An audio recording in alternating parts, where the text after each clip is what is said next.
Hey guys, happy Wednesday. It's Dr. Hyde here with Dr. Brenda Hasbrock. Hi, everybody. We're here with the Wellness Way in Houston Memorial. Thanks for joining us today. Today we want to talk to you about IBS and kind of like what is it, what's going on with it. We see it all the time now. It's so prevalent, especially in even a younger and younger population nowadays. Yeah, it's ridiculous. Oh, one thing, by the way, we're on today, Wednesday, because we weren't in the office yesterday. Normally we're on at Tuesday at 1 o'clock, but we were out speaking out in the community yesterday. So sorry I missed you. So this is a makeup from yesterday. Yeah. So IBS, ulcerative colitis, we're seeing so many digestive disorders these days. It's massively happening with people. About 200,000 cases a year of IBS, by the way. And they say it can be chronic or it can even be lifelong. So that's not a good prognosis. I feel like I'm sitting in a hole. Okay. And they say IBS affects between 20 to 40 million people in the United States. Yeah, that's crazy. And 2 in 3 IBS sufferers are women. So there's a little hormone connection that we can talk about with that too. But so what is IBS? Irritable bowel syndrome is different from IBD, irritable bowel disease. So the syndrome basically means it's like a functional disease is what they call it, in that they can run tests and scopes and they never actually have any concrete evidence as to what's going on. So there's no cause behind it. It's just a myriad of symptoms, including either diarrhea or constipation and abdominal pain. And that's how they diagnose it, is by the symptoms. Yeah. Right. Okay. The irritable bowel disease is when they actually have findings, like they do a colonoscopy, run blood panels, and that's when they can put you into categories like Crohn's or ulcerative colitis. Okay. Yeah. Okay. So I took a little look. We went and looked at the commercial today with the Vyberzi, where the lady has this little colon, lady dressed in a bodysuit. She has a little colon on the front, and she follows her around and annoys her because, I mean, it's very disrupting to life. I mean, people that have this, they have to plan where the next restroom is. I mean, it's very disruptive. They have to work their life around it. So it's a very serious situation. So again, nausea, diarrhea is the main thing, and abdominal cramping. And I went on to Mayo Clinic. I always like to see what Mayo has to say about it. And let's see. Here's the way Mayo Clinic describes it, that they say the cause is unknown, like we mentioned, but factors that appear to play a role in it: muscle contractions in the intestines. So muscle contraction in the intestines is normal. That's it's called peristalsis, and that's how we move the things through. So that's a normal function that we should have in the body. And so they're saying that with IBS, the contractions are stronger and they last longer, and then that can cause gas and bloating and diarrhea. They say weak intestinal contractions are actually more likely to lead to constipation. It doesn't say why these muscles aren't functioning properly. That's one of the theories that they have. You want to say this one?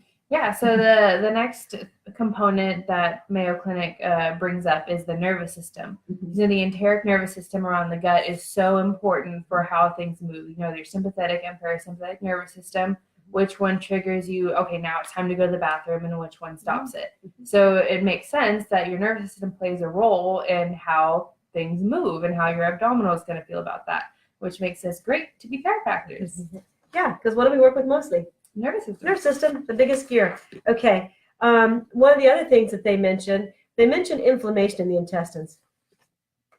What do we talk about all the time at the Wellness Way? Inflammation. And Diana, if you can put our link on there. By the way, next Tuesday is our next inflammation talk here in the office, 5:30, Thursday, 5:30. Tuesday, 5:30. I think it's the 22nd, January 22nd. Next Tuesday, we'll have our inflammation talk here. So if you want to learn about the Wellness Way approach to inflammation, now's a good time to do that. But so inflammation, absolutely. They're saying inflammation in the intestine can be part of the problem. But again, why is it inflamed? They don't tell us that, right? And there are ways that we can test that and find out, why is your gut inflamed? There are triggers and stressors that cause it. So if we can find the triggers and we can find the stressors, then we can help you out. The next one. Severe infection. So that happens a lot of times. One of the reasons we do stool tests, because you can look at bacteria, good bacteria, bad bacteria, any type of yeasts, in the parasites that live there, because a lot of people have infections in their gut that they don't even realize. Right. So yeah, and so the next one is changes in bacteria in the gut, so microflora. So one of our favorite tests is the stool test, because it gives us so much information. First of all, the bacteria in your gut is normal. It's natural. It's supposed to be there. It helps break down the food. It helps with digestion. So it's very, very important.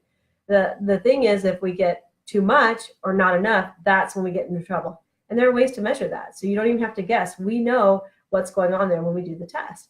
And so with the good bacteria, do we have enough? Do we not have enough? Do we have too much to the point where it's an infection? Because that we need to know as well. And based on that, we can find out what's going on and what we need to do to help balance that out, actually just to get you back more to homeostasis. So interesting. This all ties in so well with the wellness way. Thank you, Mayo Clinic. But so the Mayo Clinic talked about symptoms and triggers of IBS, or triggers for IBS. It's really interesting. The first one they put is food. What's one of our favorite tests that we do? Food allergy test. Yeah, food allergy test. Because if you're eating foods that you're allergic to, it goes back to that inflammation. Yeah, you're going to be inflamed. Yeah, your body's not going to be able to function right. And so if we can find out why that inflammation is in there, thank you, Mayo Clinic, we can find out why. This is one of the ways that we check as we do the food allergy test. And a little side story about that. I went to a gastroenterologist and he said, oh, you have IBS. And I was like, okay, well, what is it? What do I do? And it's like, nothing really to help with that. So, and they didn't talk about food allergy testing or stool tests. So they're like, okay, we'll do this elimination diet. And it's so, stressful for your mind and your body. So it's nice that you can come to the Wellness Way and find out what's going on with your food allergies, what's going on in your gut. And it gives you so many more avenues to pursue health. Yeah, because the only thing treatment-wise that medical can do is give you something to help with diarrhea and help with pain. Now, continuing on that story, Dr. Hyde did have her food allergy test when she came on here. And when you started avoiding your foods, how did that help you with? Oh my God, it went away completely. Like really? I was just amazed. So much, all the bloating was gone, all the mystery abdominal pain was gone. So you go back and watch our food allergy video that we have on here and on YouTube. If you missed that one, it kind of tells a little bit more about the food allergy testing and like what tremendous results you can get from that. Yeah. And so when they say that it can be chronic or last for years or a lifelong, it doesn't have to be lifelong for you anymore. How exciting is that? So that's what we do at the Wellness Way. We don't guess, we test. And we find out what the triggers are that are causing your body not to function properly. If we can find those triggers, remove it, give a little repair, rebuild to the body, then you get to move back to homeostasis and work better. So food was one of them. They had 3 triggers. The other one, stress. What? No one has stress nowadays. What are they talking about? Yeah. So we talked about the different types of stresses, the traumas, toxins, and thoughts. Right. So, and all of them play a part in how your body functions. So, as chiropractors, we deal with the trauma part, on your body, micro trauma, repetitive day-to-day issues. And then, so there's other things going on, like how you're processing your thoughts and your environment and what you're putting your body through. Yeah. So traumas, toxins, and thoughts, structural, chemical, and then mental, like things that you worry about and things like that. And the last one ties into what you had said about a higher propensity in women, because they say hormones can be a trigger as well. Yeah. Holy cow. Hormones can trigger all kinds of stuff. But here's the interesting thing about hormones. They're always secondary. There's always something that's triggering the hormones to be out of balance. So if we just start with the hormones, we kind of missed it. We have to take a step back, go upstream a little bit, or those are mixed analogies, but you get what I'm saying. Backstream.